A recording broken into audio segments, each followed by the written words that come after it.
महाकारुणिक भगवान तथागत गौतम बुद्ध, दुख से मुक्त करने वाले भगवान का श्री सधम्म और भगवान के धम्म को जन जन तक पहुंचाने वाले महान श्रावक संघ, इन तीनों महान रत्नों को मैं वंदन करती हूँ।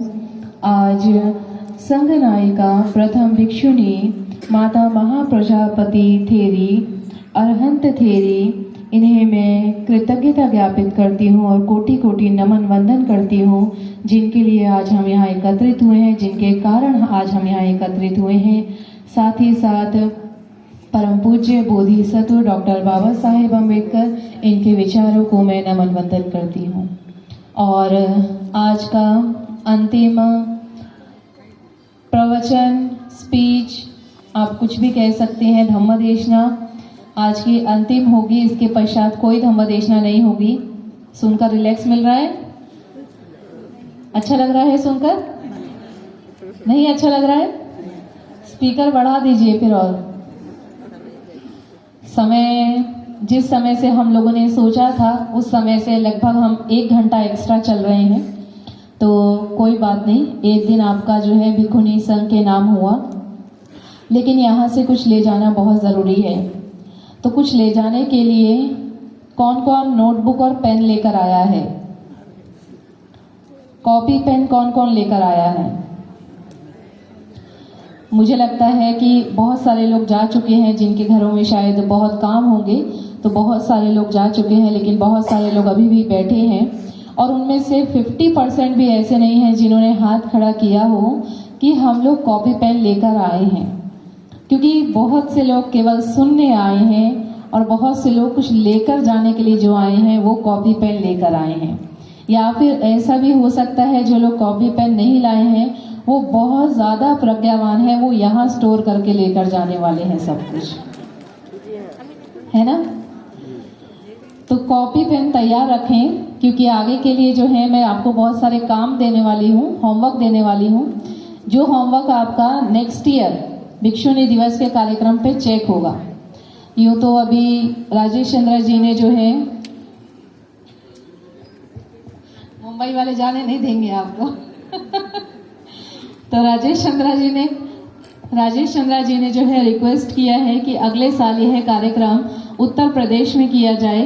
उन्होंने मुझे पहले भी एक बार रिक्वेस्ट किया था इस साल के वर्षावास के लिए कि इस साल का वर्षावास भी आप यूपी में कीजिए, परंतु किन्हीं कारणों से मैं वहाँ नहीं जा पाई और मेरा वर्षावास मध्य प्रदेश में सुनिश्चित हुआ।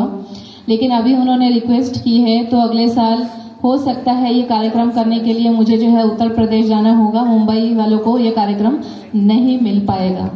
मुंबई वाले अपनी टीम जो है वो ऑर्गेनाइज करेंगे, ऐसा नहीं है, लेकिन हो सकता है उत्तर प्रदेश जाना पड़े, हो सकता है दोनों जगह भी कार्यक्रम आयोजित हो।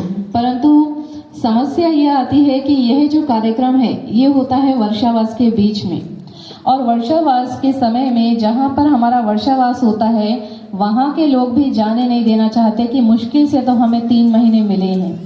ये पहला मेरा वर्षावास ऐसा रहा कि मैंने इस वर्षावास में 2 बार बंक किया। पहला मैं 5 दिन के लिए परभनी में अगस्त में कार्यक्रम था, तो मैं 5 दिन के लिए गई, और अभी दूसरा ये मुंबई का कार्यक्रम आया है, तो 2 बार मैं जो है अपना स्थान छोड़कर गई। तो वहाँ के लोग भी थोड़ा सा निराश हो जाते हैं कि हमें मुश्किल से बड़ा 3 महीने मिले थे, उसमें भी लगभग आधा महीना हमारा चला गया ऐसे ही। तो हम लोग कोशिश करेंगे कि हम लोग जो है फिर से ये कार्यक्रम अगले साल जब ऑर्गेनाइज करेंगे, आप यहाँ पर मिले या हमें उत्तर प्रदेश में मिले, जहाँ पर भी आप हमें मिलेंगे, तो आपसे होमवर्क पूछा जाएगा कि वास्तव में आपने होमवर्क अपना किया है या नहीं किया है। वैसे तो आज का जो मेरा विषय था अभिधम्म पिटक को लेकर के था, अभिधम्म पिटक की क्या महत्व है और उसको भिक्षुणी संघ के लिए या भिक्षु संघ के लिए या उपासक उपासिकाओं के लिए वो क्यों जरूरी है अभिधम्म पढ़ना, अभिधम्म समझना। परंतु मैं जानती हूँ कि यहाँ बहुत सारे लोग ऐसे बैठे हैं जो सुबह से मुझे मिले हैं और वो मुझे देखते ही ये बोलते हैं कि हम आपकी वीडियो सुनते हैं, हम नोट्स बनाते हैं, हम मुंबई यूनिवर्सिटी में पढ़ते हैं और वहाँ के अभिधम्म का जो हमारा सब्जेक्ट है वो हम आपकी क्लासेस से ही नोट्स बनाकर पेपर देने जाते हैं। बहुत सारे लोग मिलते हैं। इसका मतलब कहीं ना कहीं आप अभिधम्म का महत्व तो समझ रहे हैं, तभी आप यहाँ तक आए हैं। वो अभिधम्म की वीडियोस के माध्यम से आप मुझे जान रहे हैं। तो अभिधम्म एक ऐसा विषय है जो अब तक की बहुत हवा बनाकर रखा गया था भारत में, कि बहुत ही कठिन विषय है। मैं जानती हूँ कि बहुत सारे संघ भी, भिक्षु और भिक्षुणी संघ भी जो है उसे छूने से भी डरते थे। हो सकता है वो खुद समझ भी लें उसको, परंतु आगे तक पहुंचाया कैसे जाए, समझाया कैसे जाए लोगों तक, ये उन्हें बड़ा कठिन लगता था। लेकिन जहाँ से मैंने अभिधम्म पढ़ा और जब मेरी शुरुआत हुई अभिधम्म सीखने की थाई भिक्षु संघ, थाई भिक्षुणी संघ से, तो मुझे पहले ही दिन से ऐसा लगा ही नहीं कि ये कुछ कठिन है। क्यों नहीं लगा? क्योंकि मैंने कभी सुना ही नहीं था कि अभिधम्म भी कुछ होता है और वो कठिन भी होता है। आप लोगों ने पहले से मन में ये भर के रखा है कि अभिधम्म कुछ तो है और वो बड़ा कठिन है। तो जब आपको समझाना शुरू किया जाता है तो पहले से ही वो मन में भरा है, इसलिए लगता है कि पता नहीं समझ में आएगा या नहीं आएगा। लेकिन जब मैंने अभिधम्म पढ़ना शुरू किया था तो मुझे ज्ञान नहीं था अभिधम्म का। धम्म है, पढ़ना है, शीलों का बेसिक नॉलेज जो होती है बहुत तभी थी। चीवर धारण किया, उसके बाद में जैसा संघ ने पढ़ाना शुरू किया, हमारे जो गुरु थे उन्होंने पढ़ाना शुरू किया, हमने वैसा पढ़ना शुरू कर दिया। तब तक ये कीड़ा भी मन में नहीं था कि ये अभिधम्म होता है और ये कठिन होता है, इसको नहीं पढ़ना है, ऐसा कीड़ा भी मन में नहीं था। तो क्या हुआ कि जैसे पढ़ना शुरू किया वैसे ही ग्रहण करना शुरू कर दिया, क्योंकि मन में तनिक मात्र भी शंका नहीं थी कि अभिधम्म जो है वो कुछ होता है और मुश्किल होता है। तो सबसे पहले तो अभिधम्म को समझने के लिए आपको अपने मन से वो कीड़ा निकालना होगा डर का, कि अभिधम्म जो है वो मुश्किल होता है, कुछ है, धम्म है, पढ़ना है, पढ़ने के लिए ही पढ़ना है। एक गाथा भगवान बुद्ध ने बोली है कि अभिधम्मे अभिविनये, उसमें एक गाथा में शब्द आता है अभिधम्मे अभिविनये, कि भगवान कहते हैं कि जो सही से अभिधम्म और अभिविनय, अभिधम्म, अभि का मतलब क्या होता है? उच्च स्तर का। तो जो सबसे उच्चतम स्तर का जो धम्म है, और अभिविनय, विनय तो ठीक है, लेकिन अभिविनय यानी कि विनय भी जो सबसे उच्च स्तर का है, ये दोनों चीजों को जो समझ लेता है वह व्यक्ति जल्दी ही अरहंत हो सकता है और विपश्यना से लाभ ले सकता है। भगवान ने ऐसा भिक्षुओं को एक गाथा में कहा है। वो सूत्र का रेफरेंस मुझे याद नहीं है, परंतु एक गाथा में भगवान ने ऐसा कहा।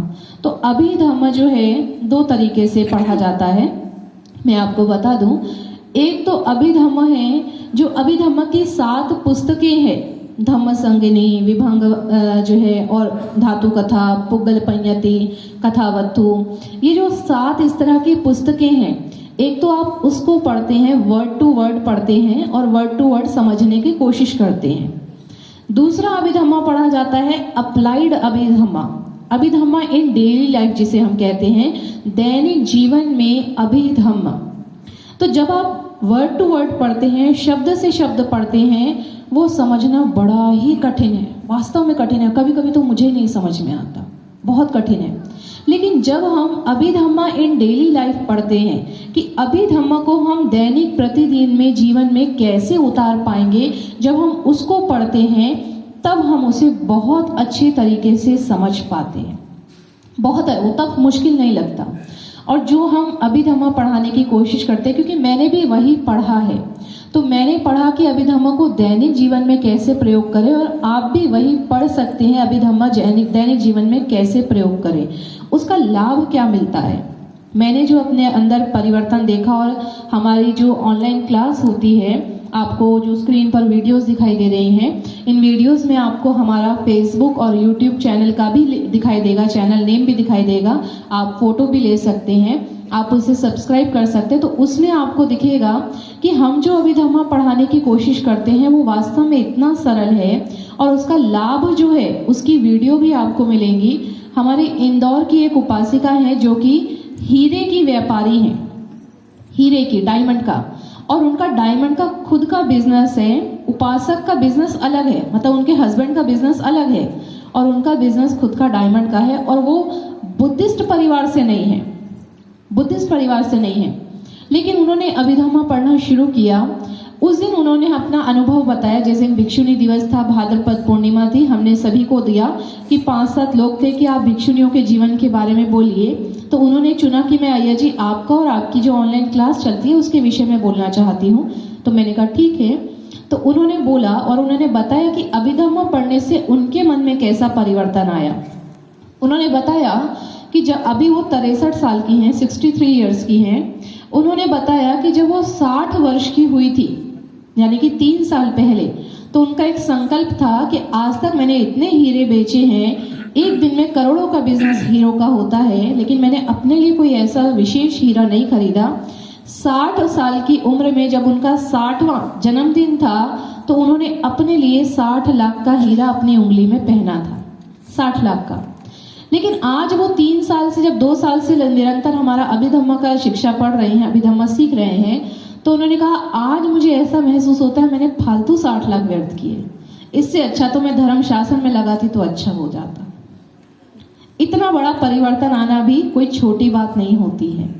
आज उन्होंने मुझे ये भी बोला कि अय्या जी अब मुझे किसी भी ये धन संपत्ति से लोभ लालच नहीं है। भोजन को वो जो खाती हैं वो स्वयं बताती है, पका हुआ भोजन वो बहुत कम खाती हैं। हम स्वाद के लिए खाते हैं, पका हुआ भोजन बहुत कम खाती हैं।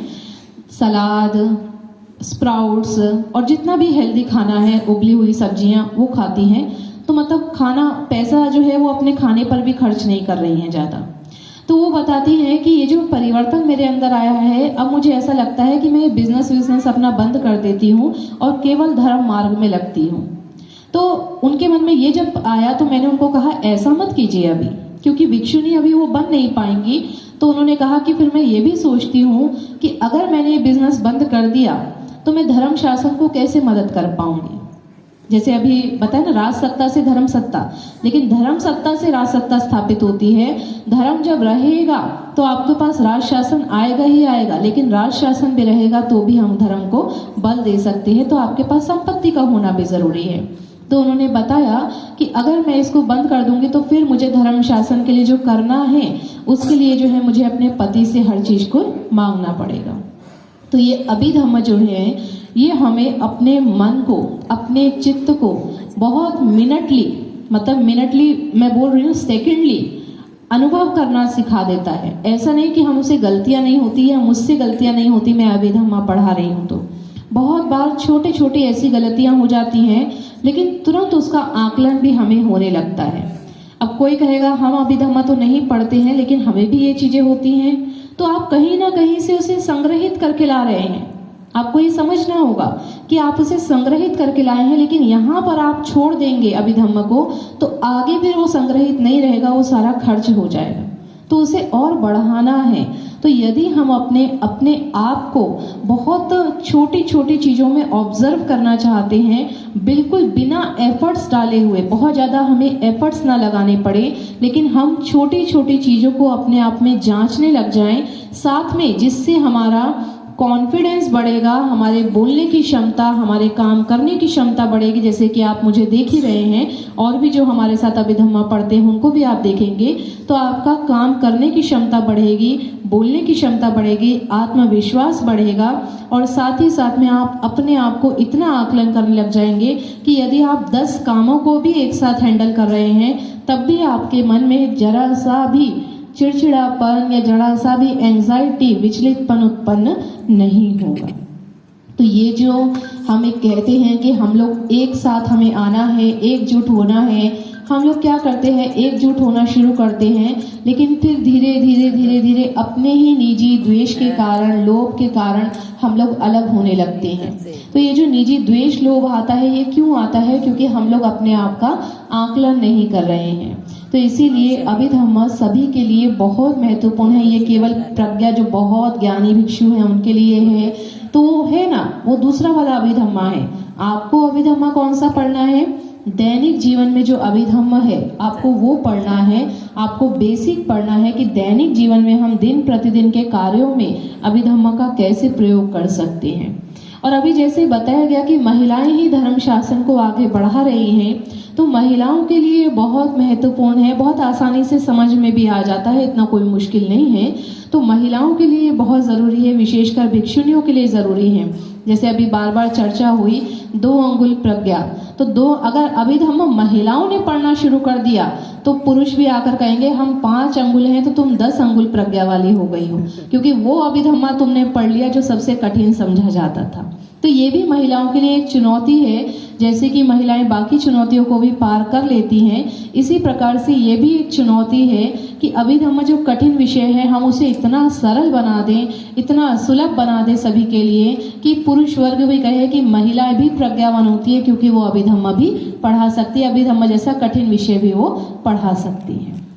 तो अभिधम्म दैनिक जीवन में जो अभिधम्म पढ़ाया जाता है आप वो पढ़िए। बहुत ज़्यादा जो 7 पुस्तकें हैं अभिधम्म की, बहुत जो कठिन है समझना, उसे आप नहीं भी अभी पढ़ेंगे, नहीं भी समझ पा रहे हैं तो उसको एक साइड में रख दीजिए, परंतु कोशिश कीजिए कि अभिधम्म को आप दैनिक जीवन में अप्लाई कर सकें। इसके अलावा जो आज हमारे जो विषय थे मुख्य रूप से दिन में पूरा दिन आपने सुने हैं, मैं उसमें से एक छोटा सा आपको कंक्लूजन निकाल के होमवर्क देना चाह रही हूँ। कंक्लूजन नहीं बोलूंगी, होमवर्क देना चाह रही हूँ मैं आप लोगों को कि आप लोगों को करना क्या है। सबसे पहले तो हमें ये समझना होगा कि कोई भी व्यक्ति भिक्षु भिक्षुणी बनता है तो क्यों बनता है, क्यों बनता है आप बताइए। कोई एक उत्तर दीजिए ऑडियंस में से, नींद तो नहीं आ रही है ना, एक उत्तर दीजिए मुझे, आवाज नहीं है। कोई भी व्यक्ति भिक्षु या भिक्षुणी बनता है तो क्यों बनता है?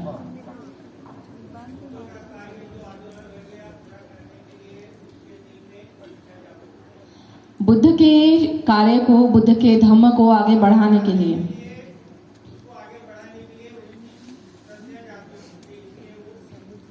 साधु साधु साधु। तो आपने बताया, और भी उपासक बताना चाह रहे हैं,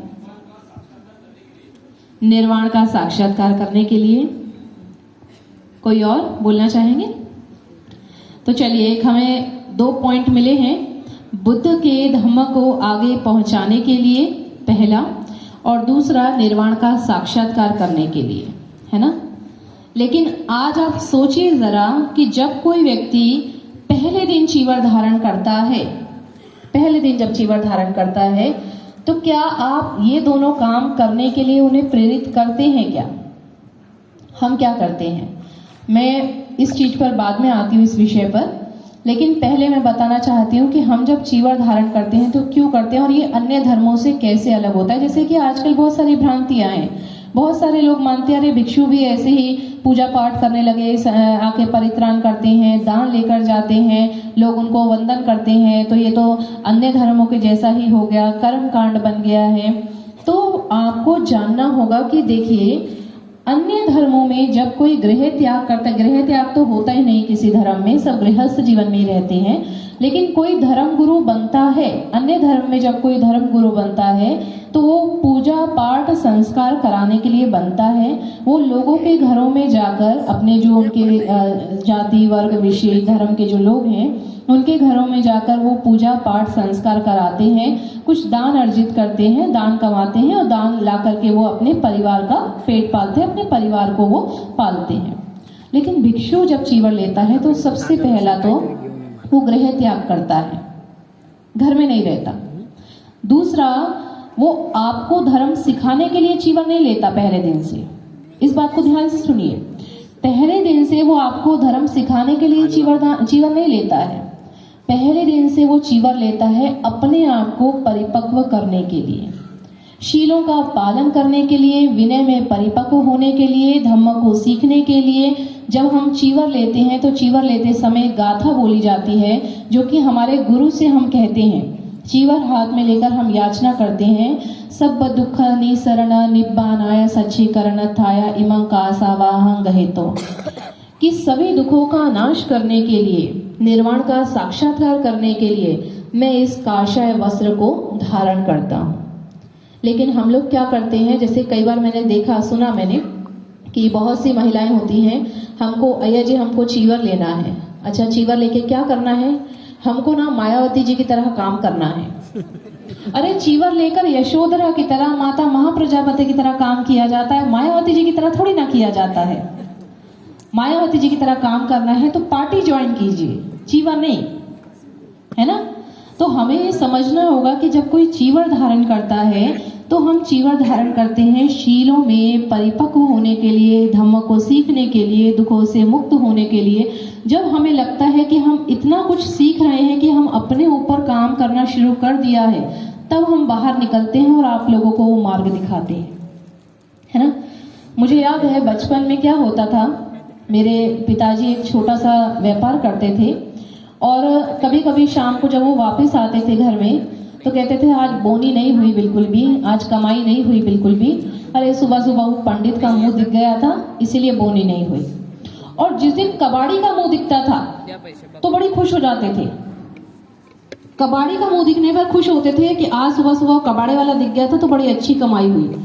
मुझे वो बात अभी तक याद है, उस समय उतना नहीं समझ में आता था, लेकिन आज अगर आकलन किया जाए तो क्यों, कबाड़ी वाला क्या करता है, घर का कबाड़ लेकर जाता है और बदले में पैसे देकर जाता है ना। घर का कचरा लेकर जाता है, बदले में पैसे देकर जाता है। पंडित क्या करता है, पैसे लेकर जाता है, भर भर कर लेकर जाता है। तो ये मानसिकता उस समय हमारे घर में या हमारे कहें उस समय जो भी एक प्रवृत्ति बनी हुई थी हिंदू परिवारों में कि पंडित दिख गया तो हमारा दिन खराब जाएगा क्योंकि वो लेने वाला है भौतिक संपत्ति को, और कबाड़ी दिख गया तो दिन अच्छा जाएगा क्योंकि वो देने वाला है धन संपत्ति को। लेकिन यही मानसिकता हमारी भिक्षु को देखकर ना बने, भिक्षु को देखकर ना बने। ये कब नहीं बनेगी, जब हम भिक्षु को विनय में परिपक्व होने देंगे। भिक्षु दिखे तो हमारे मन में ये आना चाहिए कि अरे हम क्या दे दें, आज तो हमारा दिन बड़ा अच्छा जाएगा, सुबह सुबह भंते जी के दर्शन हो गए। ऐसा होना चाहिए, ऐसा नहीं अरे फिर भंते जी के दर्शन हो गए, अभी दान देना पड़ेगा, जेब में पैसा नहीं है। ऐसा नहीं होना चाहिए। ऐसा होना चाहिए भंते जी दिख गए तो मैं कहां से क्या लेकर आ जाऊं और मैं दान कर दूं, क्योंकि वो शीलों में परिपक्व है, धम्मों में परिपक्व है। वो चेतना हमारे अंदर भिक्षु को देखकर आनी चाहिए। वैसी चेतना नहीं आनी चाहिए जैसे हमारे पिताजी के मन में पंडित को देखकर आती थी, वैसी चेतना नहीं आनी चाहिए। तो जिस दिन हम ये समझ लेंगे कि हम जो चीवर धारण करते हैं वो दुखों का नाश करने के लिए करते हैं, हम सिर्फ धन अर्जित करने के लिए नहीं करते हैं, उस दिन से हमारी ये चेतना बदल जाएगी और संघ को देखकर हमें प्रसन्नता होगी, हमें निराशा नहीं होगी। तो सबसे पहले तो आपको ये ध्यान रखना है कि यदि आपके सामने कोई चीवरधारी है तो वो दुखों का नाश करने के लिए ही चीवर लिया है और साथ में वो आपको धम्म सिखा सकता है, लेकिन पहले उसे थोड़ा सा परिपक्व होने दीजिए। दूसरा विषय, जैसे कि अभी सुजाता जी ने पाली भाषा के विषय पर बताया आप लोगों को, पाली भाषा का कितना महत्व है। तो हम सबकी एक भाषा होनी चाहिए, कम से कम, ज्यादा नहीं तो जो हम अभिवादन करते हैं या छोटे छोटे शब्द बोलते हैं। आज भंते जी हमारे बीच में हैं, अमेरिका से, श्रीलंका से भिक्षुनी जी हैं, वो इंग्लिश में बोल रहे हैं। बहुत सारे लोगों को इंग्लिश नहीं समझ में आती होगी, है ना। मैं हिंदी में बोल रही हूँ तो बहुत सारे बुजुर्ग लोग जो मराठी भाषी हैं उनको हिंदी भी नहीं समझ में आती है। बहुत सारे जो हिंदी भाषी लोग हैं उनको मराठी भी नहीं समझ में आई होगी, जैसे कि राजेश चंद्रा जी सुबह से यहाँ बैठे हैं, परंतु सभी ने ज्यादातर मराठी में बोला। हो सकता है कुछ चीजें उन्हें समझ में आई हो, बहुत सारी चीजें नहीं भी समझ में आई होंगी मराठी में। लेकिन भगवान के समय में भगवान पाली भाषा में उपदेश दिया करते थे, और पाली भाषा वास्तव में मगध भाषा थी, पाली नहीं थी। हम सब जानते हैं मगधी थी, है ना। तो मगधी भाषा थी, पाली नहीं थी, लेकिन लोगों ने पाल लिया। पाल किस लिए लिया, जिसको वो नहीं भी आती थी उन्होंने भी वो भाषा सीख ली ताकि हम भगवान के उपदेशों को ठीक ठीक रूप से समझ सकें। तो क्या आज हम ऐसा नहीं कर सकते? मुझे यहाँ इंग्लिश से हिंदी में अनुवाद करना पड़ रहा है, किसी को मराठी नहीं आती है तो वो हिंदी में बोल रहे हैं, किसी को हिंदी नहीं आती है तो वो मराठी में बोल रहे हैं, लेकिन सभी पाली में हो जाए। और ये जो पूरे दिन का सत्र चला है पूरा ही पाली में चले, जैसे भगवान बुद्ध के समय में हुआ करता था, तो कितना अच्छा हो जाए। तो दूसरा जो सुजाता जी ने पाली भाषा के लिए आपको बोला है उस पर भी आपको ध्यान देना है। जो मुख्य विषय थोड़ा थोड़ा जो मैं बताने जा रही हूँ आपके लिए, छोटे छोटे विषय हैं कि हमें जब बात आती है संघ बनाने की, तो मुझे कहीं से जानकारी मिली थी कि आज श्रीलंका, कौन कौन श्रीलंका गया है घूमने? काफी लोग गए हैं। श्रीलंका का कुल क्षेत्रफल आपके महाराष्ट्र के कुल क्षेत्रफल से भी कम है। मतलब महाराष्ट्र एक राज्य और श्रीलंका पूरा देश उससे भी कम है। लेकिन श्रीलंका में 2017 में 3000 भिक्षुनियां थी 2017 में। आज तो और बढ़ गई होंगी। तो आइए जी अभी बता रहे हैं कि अराउंड 4000 के करीब अभी भिक्षुनियां हैं। 2024 में 4000 भिक्षुनियां श्रीलंका में है। इतना सा देश है। भारत उसका लगभग कितना गुना, 27 गुना देश है, 27 गुना। और आपको मालूम है कि पूरे भारत में कितनी भिक्षुनियां हैं? कोई बता पाएगा? नहीं। एक अंदाजा? नहीं। 150। अरे वाह। 150, 140 करोड़ की जनसंख्या में, मोदी जी के अनुसार 600 करोड़ भी हो सकता है, जो भी है 140 करोड़ की जनसंख्या में 150 भिक्षुनी। और श्रीलंका जैसा देश जो कि 27 गुना छोटा है, वहां पर आज 4000 भिक्षुनी है।